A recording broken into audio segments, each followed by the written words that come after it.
Nah, coba cari ya solusi-solusi dari patah hati, dari 4 jalan ini pernah kita bahas. Cari yang cocok, yang sesuai. Jadi pasti tidak semuanya relevan untuk hidup kita. Maka teman-teman boleh milih. Oh Pak, saya ternyata lebih cocok yang pakai stoik Pak. Kalau pakai yang sufistik agak terlalu dalam. Oh saya lebih cocok yang psikologi Pak daripada yang eksistensial. Monggo saja kalian cari. Wong yo obat itu ada di mana kan kita tidak tahu.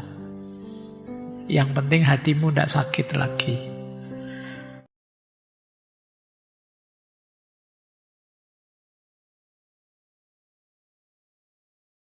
Assalamualaikum warahmatullahi wabarakatuh. Dan tentang apa saja. Tidak harus tentang materi malam hari ini karena kita sesi tanya jawabnya kan tidak sering. Monggo Mas Wahid.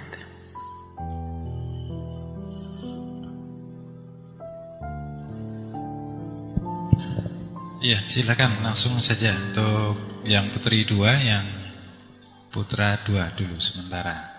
Silakan sebut nama, asal atau dari kampus mana. 1 yang belum pernah. Yang putri 1, 2 orang dulu. Yang putra, Mas yang pakai kacamata sama Mas.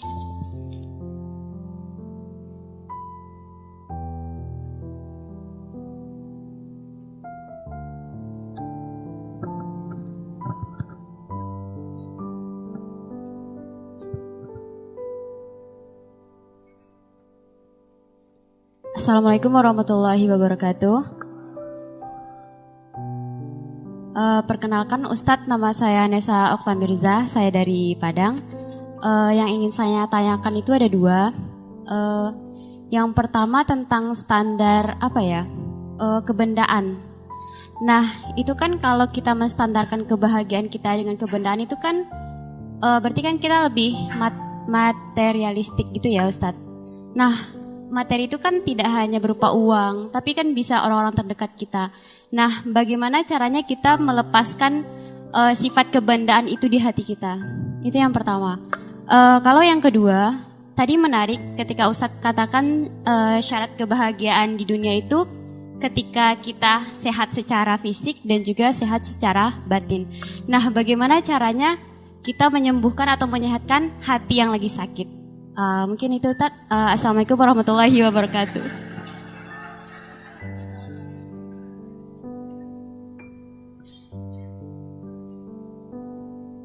Cek. Oke.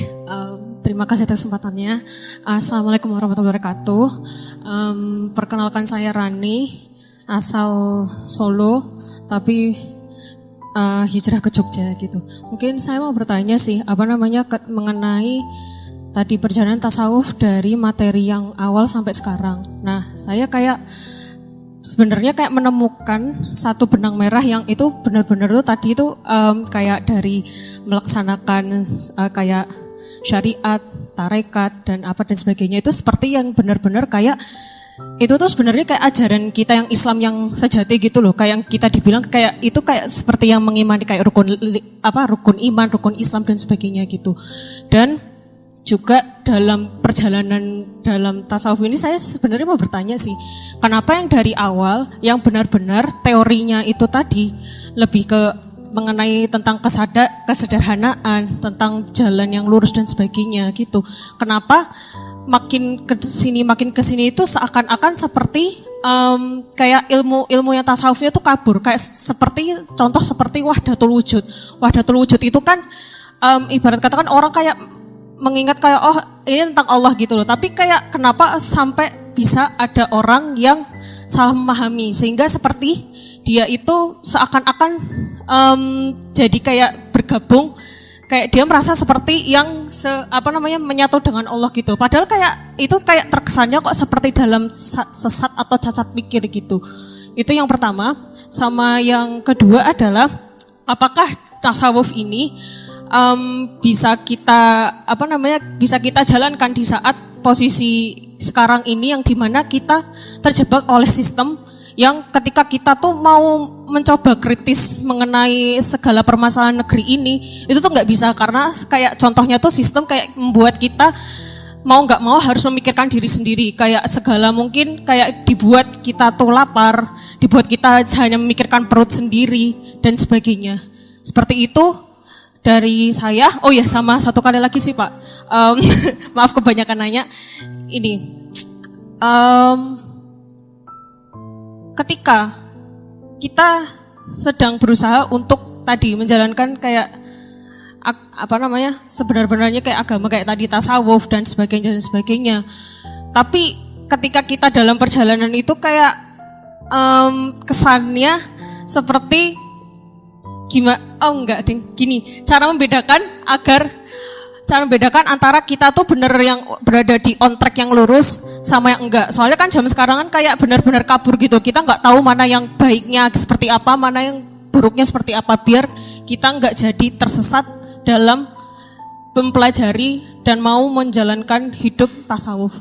Gitu aja sih. Terima kasih. Wassalamualaikum warahmatullahi wabarakatuh.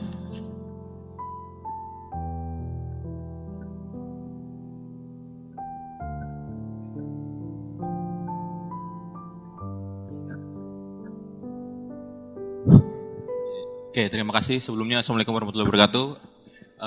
Perkenalkan teman-teman semuanya, perkenal Pak Faiz, nama saya Icat, asal Magelang. Ini Pak, saya ingin berkeluh kesah tapi saya rangkum menjadi pertanyaan Pak. Di Indonesia ini atau di dunia ini kan kayak semakin kacau, kayak bikin gelisah dan penuh kompromi atas ketidakpastian kan ya Pak, dan teman-teman semuanya. Dan pertanyaan saya tuh seperti kegelisahan saya juga sih. Gimana caranya kita tetap bisa menjaga integritas kita tanpa menjadi apatis gitu loh Pak. Dan di saat yang sama, kapan sih kita sebenarnya bisa harus benar-benar bersuara, benar-benar mengambil bagian di suatu kejadian, dan kapan justru kita harus baiknya menahan diri Pak. Itu aja Pak, terima kasih.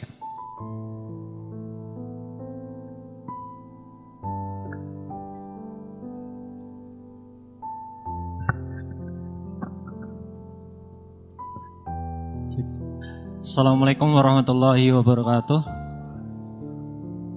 Sebelumnya perkenalkan, saya Fakih dari Jepara.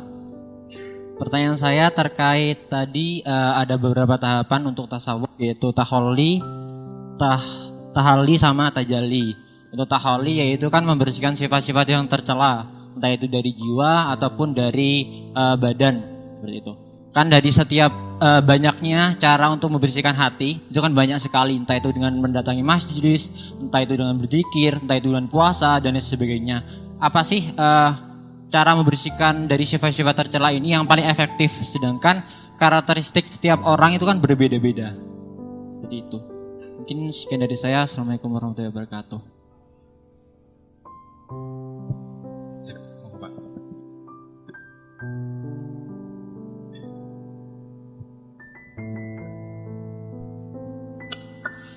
Oke, baik. Ini ada 4 pertanyaan ya. Pastinya saya tidak mungkin menjawab detail satu-satu. Mungkin isyarat-isyarat saja.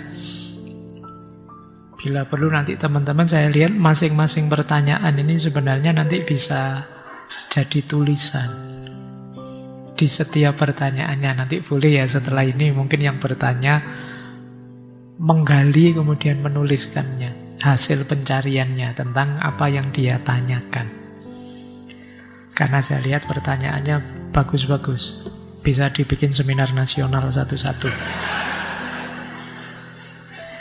Yang pertama tadi Mbak Nisa apa kalau saya tidak salah, tentang standar kebendaan dan bagaimana sih melepaskan sifat-sifat kebendaan. Kemudian juga bertanya tentang bagaimana mengobati hati yang sakit. Karena untuk menempuh jalan spiritual di antara syaratnya ya sehat jasmani dan sehat rohani. Kalau untuk yang kedua ini nanti boleh biar enggak saya ngomong ngalur ngidul ya. Untuk pertanyaan kedua tentang mengobati hati yang sakit, dulu kita pernah 1 bulan membahas tentang sakit hati dan patah hati. bisa dicek ya. Di situ saya menguraikan solusi-solusi perspektif sufisme, perspektif psikologi kalau saya tidak salah, kemudian perspektif para filosof eksistensialis, kemudian satunya lagi perspektif stoikisme itu yang saat itu baru laku-lakunya. Nah, coba cari ya solusi-solusi dari patah hati dari 4 jalan ini pernah kita bahas. Cari yang cocok, yang sesuai. Jadi pasti tidak semuanya relevan untuk hidup kita. Maka teman-teman boleh milih. Oh Pak, saya ternyata lebih cocok yang pakai stoik Pak. Kalau pakai yang sufistik agak terlalu dalam. Oh saya lebih cocok yang psikologi Pak daripada yang eksistensial. Monggo saja kalian cari. Wong yo obat itu ada di mana kan kita tidak tahu. Yang penting hatimu tidak sakit lagi. Sebenarnya ini bisa kasuistik, tergantung sakit hatinya karena apa. Tapi solusi di 1 bulan itu saya kira sudah banyak, tinggal kita pilih. Nah, menarik yang pertama ini tentang kebendaan. Yang kalau berlebihan jadi namanya kalau di filsafat itu materialisme. Pernah terpikir nanti kita 1 bulan akan membahas penuh ya tentang filosof-filosof yang membahas tentang kematerian, termasuk Demokritos dan lain sebagainya. Ada banyak tokoh-tokoh filosof sampai yang kontemporer yang membahas tentang istilah materialisme ini. Tapi yang dikritik dalam tasawuf biasanya bukan kemudian orang itu tidak boleh bermateri, karena ada banyak sisi hidup kita yang itu memerlukan materi. Yo termasuk kita perlu makan, perlu minum, perlu biaya untuk pakaian, untuk tempat tinggal dan lain sebagainya.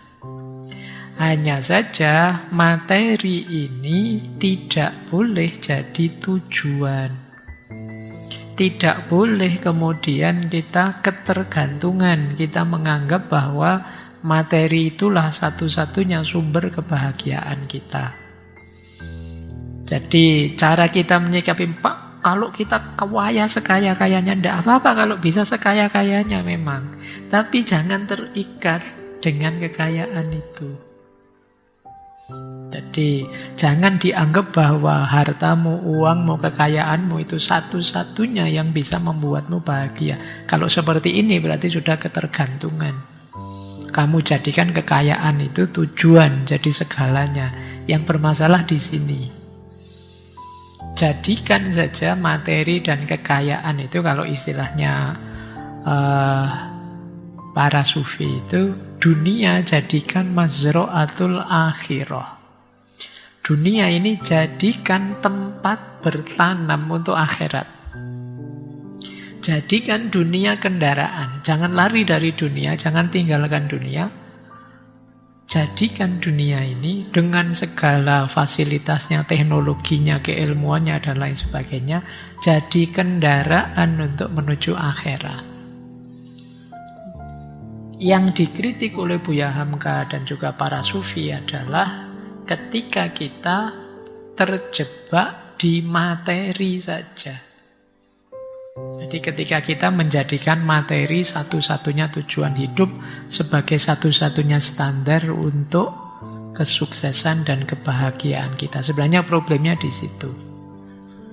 Maka tidak masalah kita masih punya, kalau istilahnya ya dalam tanda petik tadi istilah sifat kebendaan. Tidak masalah kita masih memikirkan dunia, tapi tidak sebagai tujuan finalnya. Karena dunia harus kita jadikan alat untuk mendekat pada Tuhan. Jadi cara menyikapinya begitu. Saya khawatirnya nanti teman-teman, pokoknya saya tidak mau materi semua. Nanti biasanya terus jadi beban. Seperti tadi sahabat tadi, malah jadi beban orang lain. Kita menunggu disantuni orang lain, disumbang orang lain untuk hidup kita. Wong ya kita masih manusia normal yang perlu makan, perlu minum, perlu ini itu, baju juga perlu beli dan lain sebagainya. Jadi itu ya yang pertama. Yang kedua Mbak Rani tadi ya dari Solo. Yang pertama, mengapa sih Pak makin kesini kok konsep-konsep tasawuf tadi loh, makin kesini kok makin kesana, kok makin banyak yang rasanya aneh-aneh. Ini menjawab ini boleh pakai teorinya Hegel tentang filsafat sejarah. Jadi ya memang sejarah itu pasti akan berkembang, pasti akan bergerak. Kita bayangkan aliran sejarah itu seperti aliran air di sungai. Mungkin ketika dia di hulu dia masih jernih, masih belum terkena macam-macam. Tapi nanti melewati daerah sini yang daerahnya banyak sampahnya, agak bau sampah. Nanti ketika dia melewati daerah yang mungkin banyak bunga-bunganya, dia wangi, bau wangi. Sejarah itu begitu. Kalau dalam istilahnya Hegel, pasti terjadi dialektika. Jadi pertukaran, ini kalau pakai istilah materi, kalau di Tan Malaka dulu kita belajar ada istilah pertukaran materi, itu dialektika.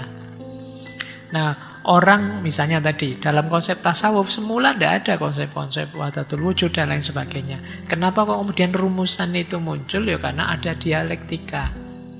Oh, pengaruh dari tradisi ini, pengaruh dari budaya itu. Oh, ada ulama ini hasil renungan beliau, tafakur beliau untuk menjelaskan wajibul wujud dan mungkinul wujud dan lain sebagainya.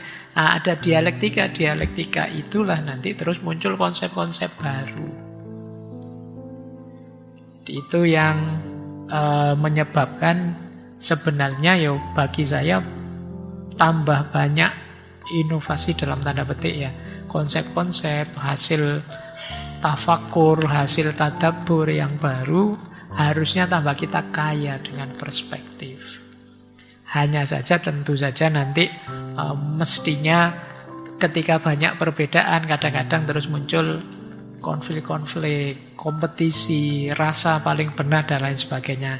Ini sih yang harus diatasi. Kalau kita gelisah karena perbedaan, agak sulit, karena hidup ini pasti akan muncul perbedaan, pasti akan muncul perkembangan-perkembangan. Yang lebih harus kita fokusi bagaimana kita bisa mengelola perbedaan itu dengan baik. Kalau cita-cita kita semoga semua sama seperti pikiran saya semua, itu akan sulit. Itu sudah menjadi sunnatullah, wa ja'alnakum syir'atan wa minhajan su'uba wa qabaila. Ini sunnatullah. Maka amanat untuk kita bagaimana kita memanage syir'atan wa minhajan su'uba wa qabaila. Gimana kita menata perbedaan, memanage perbedaan. Belakangan kan muncul banyak kasus-kasus perbedaan yang membuahkan konflik internal agama maupun antar umat beragama. Problemnya bukan kok terus disamakan saja semua, tidak bisa. Problemnya tetap manajemen perbedaannya yang lebih harus diatur. Kemudian apakah ya bagaimana sih tasawuf itu ketika kita ada di sistem yang menjebak kita sehingga kita tidak bisa kritis. Ini kalau mengikuti Buya Hamka tadi, ada dua jalan kadang-kadang tasawuf itu. Tasawuf bisa jadi jalan perubahan sosial, sekaligus bisa jadi tempat kita lari, menaungi kita dari tekanan, dari kezoliman. Ini dua-duanya bisa diefektifkan, ya mungkin harus lihat situasi ya. Saya tidak berani yang satu salah, yang satu benar. Tidak, dua-duanya mungkin ada hikmahnya.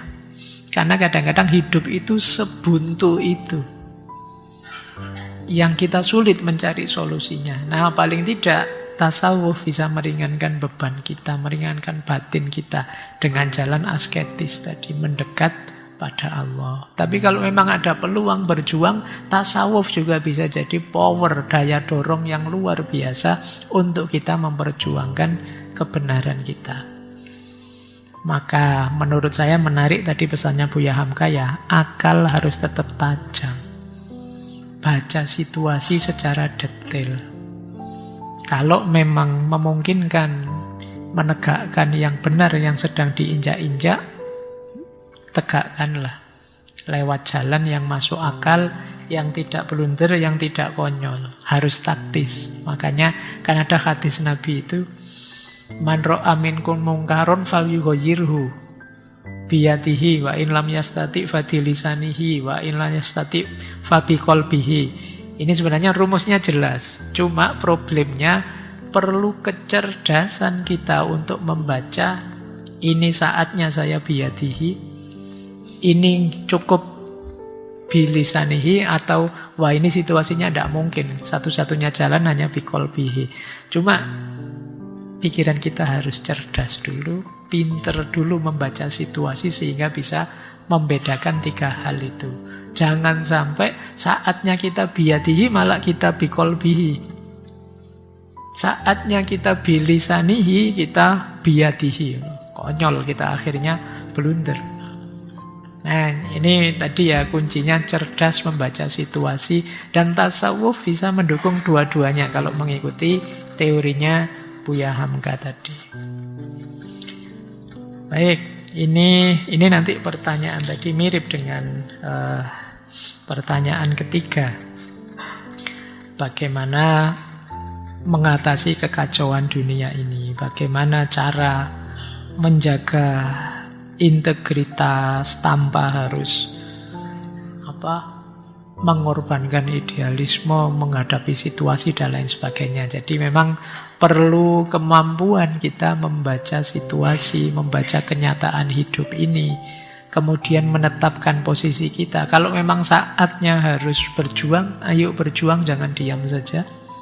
Kalau memang Pak tidak bisa Pak, ini di mana-mana buntu Pak, solusinya masih belum Pak, mungkin nunggu waktu, nunggu momen, perlu syarat ini dulu, syarat itu dulu, ya segala syarat kita penuhi biar tidak asal-asalan kalau memang kita mau berjuang. Nah ini makanya tadi rumusnya tadi ya, kalau memang kita perlu kekuatan untuk bertahan, tasawuf bisa jadi solusi. Kalau kita perlu kekuatan untuk aktif bergerak, tasawuf juga bisa jadi daya dorong yang luar biasa. Kemudian terakhir, takholli, tahalli, dan tajalli. Cara untuk takholli yang paling efektif pembersihan diri ini sebenarnya banyak tips-tips dari para ulama juga macam-macam. Silahkan dipilih yang cocok. Saya beri satu alternatif saja. Ada konsep cara untuk membersihkan jiwa, itu modelnya leveling.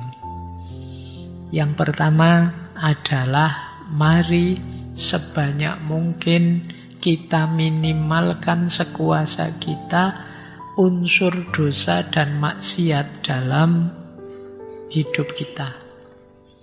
Nah, kita cek ya, kita hitung, Pak, saya sering dosa ini, saya sering maksiat itu. Oh, itu kita basmi, kita minimalkan di situ. Saya tahu kalian mesti nanti ngomong, Pak, mana ada manusia yang suci? Ini kan jawabanmu selalu begitu. Ya, tapi pastikan seandainya kalian berdosa dan bermaksiat itu karena khilaf. Bukan karena sengaja. Saya tahu Pak ini dosa, tapi tidak apa-apalah, nanti tinggal tobat saja toh. Nah, ini sembrono namanya. Beda ya antara meremehkan dosa dengan khilaf, kepleset. Jadi pastikan minimal seandainya masih banyak kotor, itu kotor yang karena kita tidak sengaja.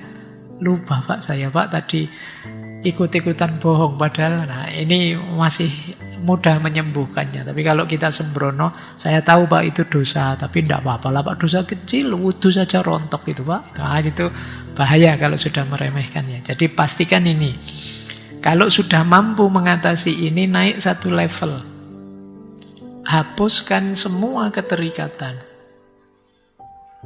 Jadi dengan dunia, dengan siapapun, dengan apapun. Terikat itu bukan berarti tidak berurusan ya. Segala yang terikat itu kita menjaminkan hidup kita ke situ, itu namanya terikat. Pak, kalau tidak ada dia Pak, wah tidak mungkin saya sesukses ini. Ini namanya terikat. Kalau tidak ada uang Pak, tidak bisa saya senang. Ini namanya terikat.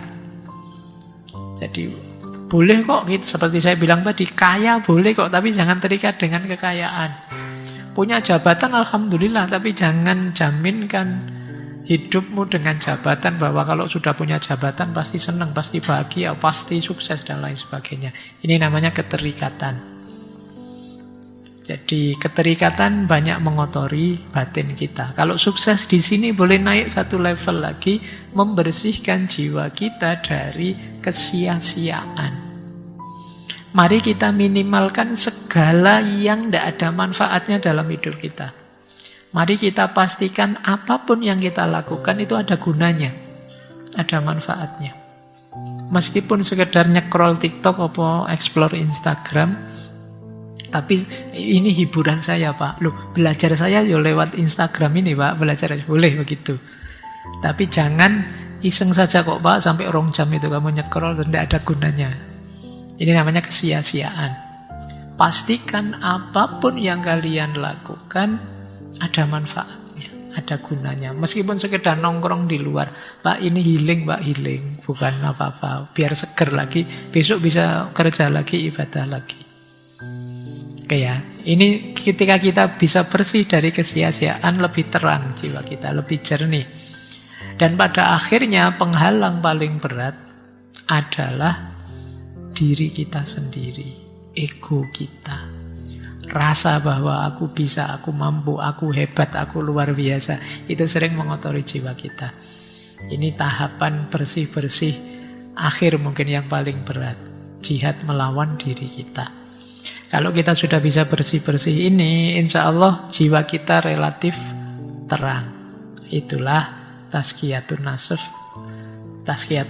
dan itulah takholli. Kalau sudah bersih, tinggal kita isi dengan kebaikan-kebaikan. Pak sulit Pak bersih-bersih tadi Pak.